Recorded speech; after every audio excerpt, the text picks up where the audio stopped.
शायद, बस शायद मोरक्को फेवरेट्स हो, लेकिन फेवरेट्स तो जर्मनी भी थी। फेवरेट्स तो नीदरलैंड्स को भी रखा था, लेकिन यहाँ पे फेवरेटिज्म नहीं चल रहा। यहाँ पे हमारी मर्जी से कुछ नहीं होता। सारी प्रेडिक्शंस के लग गए हैं एल। यहाँ पे सिर्फ वही टीम्स आगे जाती है जो फुल टाइम के बाद रिजल्ट्स निकाल के देती है। So let's talk about the first clash of round of 16, Morocco versus Canada. Canada अभी हरा के आ रही है साउथ अफ्रीका को। सबको पता है कि साउथ अफ्रीका ने सबको अमेज किया था, लेकिन कनाडा जीत गई थी सिर्फ 41 पोजीशन के साथ में। 1.38 का एक्सजी बनाया था उन्होंने। और मैं ये बता दूं, कनाडा एक ऐसी टीम है जो बॉक्स के अंदर बहुत सारे पासेस खेलने का गुदा रखती है।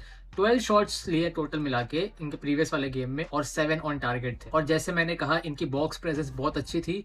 25 touches in the opposition box. और टूर्नामेंट में बॉक्स प्रेजेंस फाइनल थर्ड में डोमिनेट करना ये इजी नहीं होता है। कनाडा के मैनेजर का नाम है जेशे मार्श, और इसकी टीम्स तुम अगर देखोगे तो पोजीशन के पीछे ज्यादा भागते नहीं है। कनाडा का प्रेसिंग सिस्टम बहुत यूनिक है। इनके जो फॉरवर्ड्स है वो आगे प्रेस करने जाते हैं इन नंबर्स, लेकिन जो मिडफील्डर्स होते हैं वो सेकंड बॉल्स ऑलमोस्ट जीतते ही जीतते हैं। जब नंबर्स अपोजिशन बॉक्स में ज्यादा फेंकोगे तो सामने वाली टीम बिल्डअप करने के लिए फ्रॉम द बैक अनकंफर्टेबल होगी, और अनकंफर्टेबल सिचुएशंस में तुम्हारे डिसीजंस भी स्लो हो जाते हैं। और कनाडा का मिडफील्ड, जैसे मैंने तुमको बताया, ज्यादा सेकंड बॉल जीतने के लिए रेडी रहता है।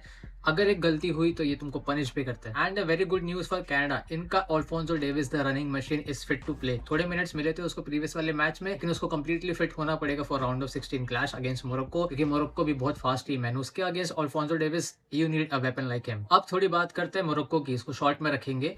मोरक्को ने नीदरलैंड्स के अगेंस्ट उनका डिफेंसिव लाइन काफी हद तक स्ट्रेच कर दिया था। ऑफ कोर्स तुम्हारे पास हकीमी है तो उनको विड्थ मिलता है, और वर्ब्रुगन को बैक टू बैक सेव्स करने पड़े थे उस मैच में। तुम खेल रहे थे नीदरलैंड्स के अगेंस्ट, और मोरक्को की सबसे बड़ी स्ट्रेंथ है कि वो पैनिक नहीं करती इतनी जल्दी। गेम को लेके गए एक्स्ट्रा टाइम में, और उधर भी नहीं हुआ तो पेनल्टीज। तुमको याद है मोरक्को ने स्पेन को बाहर किया था, and that was on penalties as well. Belgium के पास है टिबो कोर्टोवा, मोरक्को के पास भी है यासीन बोनो। पहले सविया में खेलता था, उसके बाद सऊदी चला गया। लक्षण बिल्कुल नहीं दिख रहे हैं कि ये सऊदी के हिसाब का प्लेयर है। He can still play at the top level. Morocco के पास जो ट्रम्प कार्ड है अशरफ हकीमी। लोग हकीमी को सिर्फ एक ओवरलैपिंग फुलबैक समझते हैं। उसकी बिगेस्ट क्वालिटी है स्पेस रिकॉग्निशन। वो कॉन्स्टेंटली ब्लाइंड साइड रन पे अपीयर होता है, कब अंडरलैप करना है, कब विंगर के क्लोज जाने के बाद आउटसाइड लेन को ऑक्यूपाई करनी है, और सेकंड बॉल्स रिकवर करना है। हकीमी की timing is world class even at PSG. Bayern ने खरीद लिया। अब बात करते हैं इस्माइल साइबारी। वो फिक्स्ड नंबर 10 नहीं है, कभी लेफ्ट हाफ स्पेस, कभी सेंट्रल पॉकेट, और कभी स्ट्राइकर के अराउंड ओवरलोड क्रिएट करता है। और इसी मूवमेंट की वजह से मोरक्को मिडफील्ड और अटैक कनेक्ट कर पाती है। इनके पास एक प्लेयर है नील एलनोई। बॉल रिसीव करने से बिल्कुल डरता नहीं है ये, और फर्स्ट लाइन ब्रेक करने की एबिलिटी मोरक्को को ट्रांजिशन से पोजीशन में कन्वर्ट करने में हेल्प करती है। मोरक्को नीदरलैंड जैसे टेक्निकल टीम के अगेंस्ट भी कॉम्पैक्ट शेप लूज नहीं करती है, ये इनकी स्पेशलिटी है। और कनाडा को शायद इस मैच में वो क्वालिटी चांसेस ना मिले जो उनको साउथ अफ्रीका के अगेंस्ट मिले थे, लेकिन कनाडा का जो प्रेस है वो नीदरलैंड्स के प्रेस से काफी डिफरेंट है। नीदरलैंड्स तो काफी बार पोजीशन में थोड़ी स्लॉपी भी as mentioned by Ronald Koeman, but Canada is a different team. Canada directly first passes पे अटैक करती है, और तुम देख सकते हो कि सेट पीसेस भी गेम डिसाइड कर सकते हैं। मोरक्को के पास डियोप जैसा एरियल थ्रेट भी है, और बोनो जैसा कीपर। आई थिंक ये मैच डिसाइड नहीं होगा तुम्हारा कितना बेटर प्रेसिंग है, तुम कितनी ज्यादा बॉल रखते हो। ये मैच डिसाइड होगा कौन सी टीम अपनी आइडेंटिटी को पहले इंपोज करती है। ऑन पेपर ये शायद राउंड ऑफ 16 का सबसे ज्यादा ग्लैमरस कोई फिक्चर ना हो, लेकिन टैक्टिकली देखोगे तो ये बहुत फैसिनेटिंग मैच हो सकता है। मोरक्को चाहती है कि उनके अगेंस्ट एक फास्ट टीम खेले, जैसे कनाडा है। ब्राजील भी खेली थी, इसी के साथ में आई थी, एंड ब्राजील के साथ भी उन्होंने 1-1 ड्रॉ किया था। कनाडा को इतना स्ट्रॉन्ग अपोजिशन नहीं मिला था, साउथ अफ्रीका ना, लेकिन मोरक्को को खेलना is not easy. So let's सी इतने सरप्राइजेस के बाद क्या मोरक्को बाहर होती है या मोरक्को जाती है in the round of 16। And now let's quickly come to France versus Paraguay. बिल्कुल हल्के में लेने की कोशिश मत करना। नहीं, मुझे पता है France is deadly. France has all the attacking power in the world. The mitochondria, the powerhouse of the cell, वही है वो।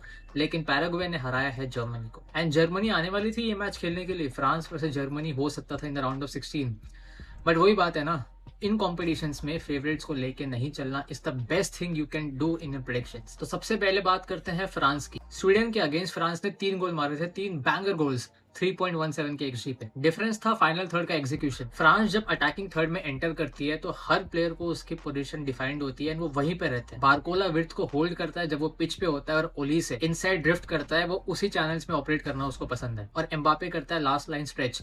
एक क्लिप में एम्बापे को बॉल मिली थी in the midfield, he decided to go solo. एक player आया, ही सरपास्ड। सेकंड प्लेयर आया, he surpassed, but he didn't go just inside, he waited for the attack line to shift forward। उसके बाद वो पास करता है behind, and then the attack starts। ओलीसे ने cut करके एक बहुत प्यारा सा बॉल निकाल के दिया था। आई फील वो ऑफसाइड था कहीं ना कहीं, बट गोल दे दिया था। And what a buildup.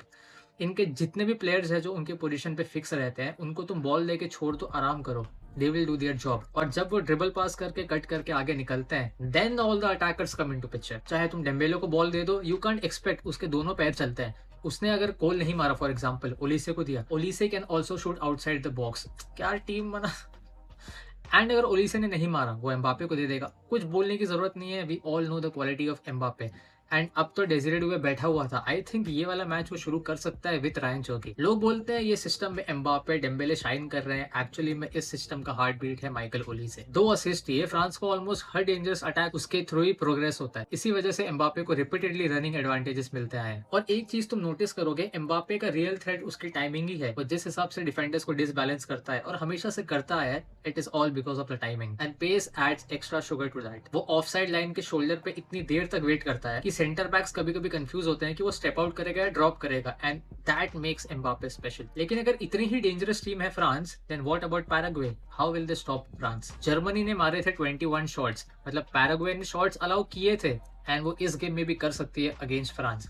Canal outstanding था, 15 क्लियरेंसेस, लेकिन सिर्फ इंडिविजुअल डिफेंडिंग से जर्मनी बाहर नहीं हुई है। पैराग्वे ने जर्मनी को वो करने दिया जो जर्मनी करना चाहती थी, एंड बॉक्स के अंदर पैराग्वे ने नंबर्स और न्यूमेरिकल सुपीरियरिटी मेंटेन रखी थी। लेकिन फ्रांस जर्मनी नहीं है। जर्मनी एक टाइम पे रिपीटेड क्रॉसेस पे डिपेंड हो गई थी। फ्रांस सेंट्रल ओवरलोड्स क्रिएट करती है, इसीलिए पैराग्वे का मिडफील्ड बैक फोर से भी ज्यादा इंपॉर्टेंट होने वाला है। पैराग्वे के पास एक क्लियर रूट है, जूलियो एंसिसो। जर्मनी के अगेंस्ट भी पैराग्वे का हर प्रोग्रेसिव अटैक उसकी साइड से शुरू हो रहा था, और इसी के वजह से फ्रांस को कुंडे की पोजीशनिंग बहुत अच्छे से मैनेज करनी पड़ेगी, और कुंडे का अगर खराब दिन गया तो एंसिसो कैन रियली हर्ट हिम। तो पैराग्वे के पास है एनएफ रनर्स, वो फ्रांस के डिफेंडर्स को बैकवर्ड रन करने पे मजबूर कर सकते हैं। एंड मैंने अपनी रील पे एक्सप्लेन किया था that how you can beat France. Midfield में नंबर बहुत इंपॉर्टेंट है, उनके पीछे के स्पेसेस खाली मिलते हैं, क्योंकि मोस्ट ऑफ द टाइम्स जब वो अटैकिंग इंटेंट पे उतरती है France, they are mostly forwards, so that space को हर्ट करना with your fast players is really important. Paper पे तो फ्रांस फेवरेट है, कोई बात नहीं है, जर्मनी भी थी, लेकिन मैंने सेम मेंशन किया कि फ्रांस जर्मनी नहीं है, दोनों का खेलने का तरीका काफी अलग है। लेकिन अगर पैराग्वे इस गेम को फिजिकल, कॉम्पैक्ट और लो स्कोरिंग रखने में सक्सेसफुल हो जाती है, तो ये राउंड ऑफ 16 का सबसे बड़ा अपसेट बन सकता है after Germany. And if Morocco wins against Canada और फ्रांस ने कते लताड़ के मारा इनको, पैराग्वे को, तो we can see Morocco versus France है येट अगेन, क्योंकि लास्ट टाइम वो हुआ था in 2022 semifinals. This will be some clash. So let's see कौन जीतता है। मेरा बैट है Morocco and France, of course. क्या करें, मतलब ऐसे प्रिडिक्शंस के लगे पड़े हैं कि तुम ऑब्वियस नेम्स के साथ भी नहीं जा सकते, बट या मोरक्को और फ्रांस के पास क्वालिटी है, ना आई थिंक वो सरपास कर लेंगे। So let's see, let me know who wins and C.